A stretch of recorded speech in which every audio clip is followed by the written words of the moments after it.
जी बिस्मिल्लाहिर्रहमानिर्रहीम। मैं हूं आपका मेज़बान मोहम्मद सदीक शहीन, एडवोकेट, निदाए मशरिक़ से प्रोग्राम बैठक में। आज का जो हार्ड तरीन मौजू है वो है हुकूमत की नाकामी या कंप्रोमाइज़। दो चीज़ें। आप इस हवाले से बेशुमार वाक़यात हैं जिस पे ये हम नज़र दौड़ाएं तो पता चलता है कि दुकानदार अपनी मनमानी कीमत वसूल करते हैं, मनमाने रेट लेते हैं, और अगर उनसे कोई बात की जाए तो वो कहते हैं जो जहां दिल चाहे हमारे खिलाफ कंप्लेंट कर दो। इसका एक ही मतलब है कि या तो फिर वो हुकूमत को चैलेंज करते हैं कि जो उन्होंने ऑर्डर पास किए हैं हमें उसकी कोई परवाह नहीं है, या फिर इसमें यह होता है कि हुकूमती जो करिंदे हैं वो उनके साथ कंप्रोमाइज्ड हैं, और जिसकी वजह से उनमें इतनी हिम्मत और जुर्रत है कि वो हुकूमती इक़दामात को हवा में उड़ा देते हैं और परवाह नहीं करते किसी की। उसकी एक ज़िंदा मिसाल ये है कि मैं 21 तारीख को रात को मैं बच्चों के साथ था, तो मेरे घर वालों ने कहा जी कि कुछ सब्ज़ियाँ हैं वो हम फिर ले जाएं। तो कंप्रोमाइज़ इस हवाले से मैं कह रहा हूँ कि ये किसी की नहीं सुनते।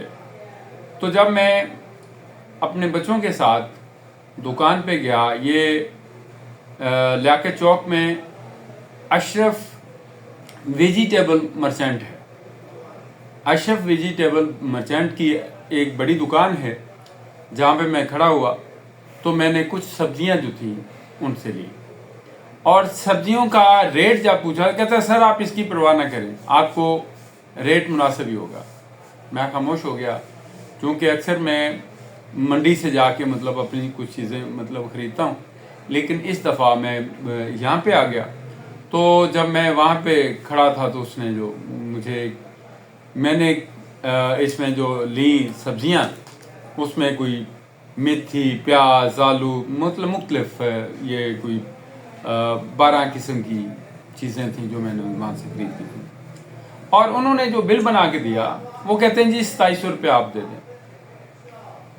मैंने कहा यार 2700 रुपया किस बात का बनाया आपने? कहता सर आप ये सब्जियां आपने ली हैं उस हवाले से। मैंने कहा यार खैर, चूंकि मेरे साथ बच्चे थे इसलिए फिर मैंने उनके साथ कोई बहस नहीं की और पे किया, और मैं उसके बाद साथ बच्चों के साथ चला गया घर जाके। लेकिन मुझे वो बात हजम नहीं हुई, क्योंकि हम लोग में ये खामी है कि हम हालात के साथ कंप्रोमाइज़ कर लेते हैं, उनको बताते नहीं, उससे पूछते नहीं हैं, जिसकी वजह से उनके अंदर हिम्मत आ जाती है और वो जुर्रत करके लोगों को लूटते हैं। तो उस लूट मार से मैंने कहा था कि मैं तहिया कर लिया है कि इन लोगों को जो साथ गुजारी करते हैं, या ये कह लें कि ज़्यादा कीमतें वसूल करते हैं, लोगों गरीबों का भी हक मार लेते हैं, तो ये नाइंसाफ़ी है। इसको मैंने जो तहिया किया उसके मुताबिक मैं दूसरी दुकान पे गया, वहाँ पे जो जितनी मैंने चीज़ें खरीदी थी उसके रेट लिस्ट लगी हुई थी, वो मैंने रेट लिस्ट लेके उसके बाद फिर मैंने घर जाके जो मैंने ख़रीद किया, जितनी जितनी मिकदार में ख़रीद किया, तो वो 500 रुपये कम से कम 500 रुपये 2100 समथिंग का वो बिल बना। तो मैंने कहा कि यार इतनी अजीब बात है कि ये लोग इतना दीदा दिलेरी के साथ पैसे चार्ज करते हैं और इन्हें शर्म भी नहीं आती कि मार्केट के अंदर, हालांकि जो उसने अपना रेट लिस्ट लगाई थी उसने भी तो कुछ ना कुछ कमाना ही था ना उसमें। ये मुमकिन ही नहीं कि ये उसी रेट में लाएं और इसी रेट में बेच दें। उसके बाद फिर मैं वापस आ गया। मैंने आके उसे कहा कि मैंने कहा यार तुम ना मेरी जो मुझे आपने चीज़ें दी हैं उसकी मुझे लिस्ट बना के दे दो। कहता सर मैंने आपको वैसे बता दिया था, तो आपको मेरी बात पे इतबार नहीं? मैंने कहा नहीं इतबार, क्योंकि आपने तो हद कर दी। एक चीज़ 21-2200 रुपये में वो सारी दस्तियाब हो रही है, और वो भी जो रेट लिस्ट है उसके मुताबिक। तो आपने तो रेट लिस्ट भी नहीं मुझे दिखाई और ना ही मतलब आपने उस रेट पे मुझे वो सौदा दिया, आप मुझे बना के दें। अच्छा, उसने जब बनाया तो रेट लिस्ट बनाने के बावजूद वो 2480 रुपए से ज़्यादा नहीं बना सका अपने रेट लगा के। ये उसकी रसीद है और उस पर मैंने उसे कहा कि इस पर साइन भी कर दें और मैंने उससे साइन भी करवा लिए। अब मामला ये है कि ये वो बंदा है जिसने अपनी ही मतलब दी हुई चीज़, उसकी कीमत अपने हिसाब से जब लगाई तो वो भी पूरी नहीं हो रही थी, वो भी कम थे पैसे। कहते जी आप पैसे वापस ले जाए। मैंने कहा पैसे वापस मैं तब लूँगा जब मैं गवर्नमेंट को ये बात बता दूँ कि ये ऐसे डकैत लोग बैठे हुए हैं जो लोगों की जेबों का सफाया करते हैं और वो नाजायज़ फ़ायदा उठाते हैं। जब उनके साथ कोई मतलब लेडीज़ होती हैं या कोई मामला होता है तो वो ये समझते हैं कि पता नहीं मतलब इन्होंने इसकी हमें कोई पूछेगा नहीं। तो उस हवाले से मेरी सब इक़दार से पहले भी मैंने बारहा निशानदेही की है कि ये जो कमेटियां बनी हुई हैं, प्राइस कंट्रोल कमेटियां बनी हुई हैं, ये क्या कर रही हैं और इनको पूछने वाला नहीं है। और आज तक किसी ने मतलब अब उस दुकानदार ने, अशरफ मर्चेंट जो वेजिटेबल मर्चेंट है, उसने वहां पे कोई अपनी किसी के ऊपर रेट ही नहीं लेके लगाया कि उसकी मतलब मैंने जब उसे पूछा कि आप मतलब मुझे उसकी रेट लिस्ट दें तो वो कहता जी जहाँ हमारे पास नहीं है। मैंने कहा कि मैं मतलब आपसे कानूनी तौर पे ये मतलब डिमांड करता हूँ कि आप मुझे वो रेट दिखाएं जिस पे आपने मुझे सौदा दिया है। तो उसने मुझे रेट लिस्ट दिखाने से इनकार कर दिया और कहता है कि जो मतलब बहुत सारे आए आप जैसे मतलब हमने देखे हैं। तो ये तो हाल है।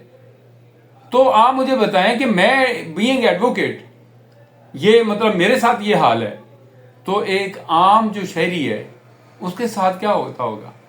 और इसको पूछने वाला कोई है, इनके पास को गया। और मैं बार मैं ये कहता हूं कि ये इलाका जो लियाकत चौक है, सब्ज़दार स्कीम का ये इलाका है जहां पे खुलेआम ये सब्जी बेचने के नाम पे डकैतियां कर रहे हैं। एक आदमी, इसका मतलब ये हुआ कि ये तो मतलब लोगों की जेबें खाली कर रहे हैं।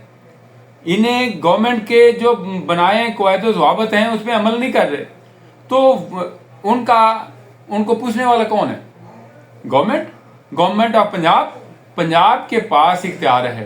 पंजाब के पास मतलब वो तमाम उन्होंने जो कमेटियां बनाई उस पर मतलब इसी हवाले से बनाई कि वो इन प्राइस कंट्रोल कमेटियां जो हैं वो काम करेंगी। और इसके साथ वो मजिस्ट्रेट साहबान हैं जिनकी ड्यूटियां लगाई हैं, वो तो अपने अफसर में बैठे हैं, दफ्तरों में बैठे हैं। कोई पूछने वाला नहीं है उनको। किसी ने आज तक नहीं देखा कि मतलब वहाँ पे क्या हो रहा क्या नहीं हो रहा। और इसी तरह या फिर दूसरे लफ्ज़ों में ये हो गया कि ये कंप्रोमाइज है कि उनके एहलकार जाते हैं, मजिस्ट्रेट साहब घर बैठे हैं और वो जाते हैं, वो जाके मतलब वहाँ से सब्जियाँ ली, पैसे लिए और मतलब चले गए और पूछने वाला कोई नहीं। क्योंकि उनसे जब मैंने ये बात की, मैंने कहा जनाब मतलब मुझे बताएं कि ये आपकी रेट लिस्ट कहाँ है। और कहते हैं जनाब जाएं, ये मतलब रोज़ का काम है, मैं इधर ही बैठा हूँ, आप जो करना है आपने कर लेना। मुझे ये बताएं कि मैं ये हुकूमत का फेलियर कहूँ या कंप्रोमाइजेशन कहूँ कि ये जो मतलब लोग इतनी तड़ी के साथ, इतनी मतलब बदतमीज़ी के साथ लोगों के साथ प्रचार करते हैं, मतलब लोगों को ये बताते हैं कि हमारा कोई बिगाड़ नहीं सकता।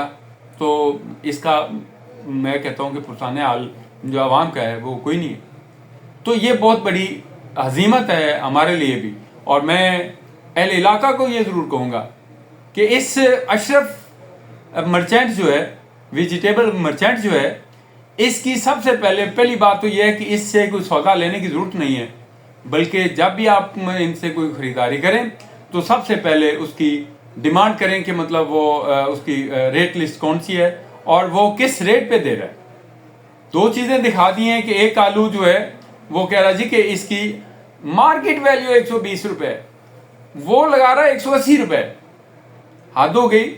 और एक मतलब चीज़ से कद्दू की कीमत 90 रुपये किलो या 100 रुपये किलो है, वो 150 रुपये किलो है।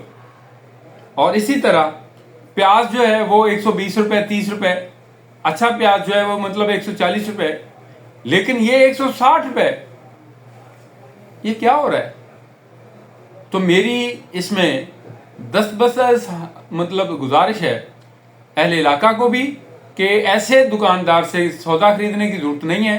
जब हम लोग तहिया कर लेंगे तो ये ज़मीन पे आ गिरेंगे, लेकिन अगर हम लोगों ने इन्हें हलाशेरी दी, हम इनके पास बार बार जाते रहे, तो ये फिर अपनी मनमानियाँ भी करेंगे, बदमाशी भी करेंगे। और मेरी साहब इक़्तिदार से हम्बल मिशन है, गुजारिश है कि वो अपने जो एहलकार हैं उनकी ड्यूटी लगाएं। मजिस्ट्रेट साहब अपने मतलब खेमों से निकलें बाहर और जाके वो मतलब इसका रेट चेक करें, और जो लोग कानून के मुताबिक अपनी चीज़ें फ़रोख्त नहीं कर रहे उनके खिलाफ तदीबी कार्रवाई करें, ताकि ये आइंदा मतलब ऐसी हरकत ना करें और आवाम को भी सुख का सांस मिले। आज के लिए इतना ही। अल्लाह हाफ़िज़।